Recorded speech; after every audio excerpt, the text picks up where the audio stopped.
Ce n'est pas George Bush, mais Georgia Tush. C'est par ce pseudo clin d'œil à l'ancien président américain qu'Alyssa est connue dans le monde du roller derby. Sa position, jammeuse, elle doit se faufiler entre les bloqueuses de l'équipe adverse. Alyssa, alias Georgia, fait du patin depuis qu'elle a 5 ans. Mais après avoir découvert le roller derby, elle a fini par monter la première équipe de Montréal en 2006. Il n'y avait rien, on ne savait pas comment jouer.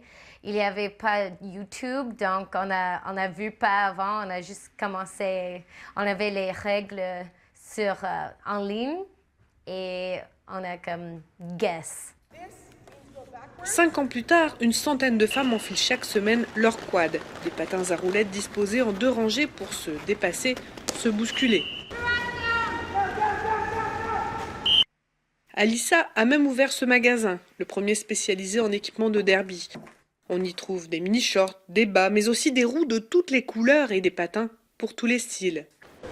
Sur la piste, les surnoms des joueuses sont pleins d'humour, un reste de l'excentricité du sport dans les années 70, même si le roller derby s'est beaucoup rangé depuis. Il y avait des batailles, il y avait la corde à linge, il y avait chose qui est complètement illégale maintenant. Maintenant, c'est un vrai sport légitime. Un sport légitime et reconnu, avec sa première Coupe du Monde organisée à Toronto début décembre.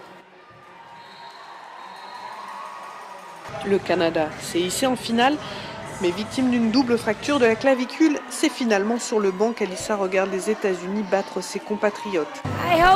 J'espère que cette compétition va faire grandir le roller derby et que ça va se propager dans le monde entier.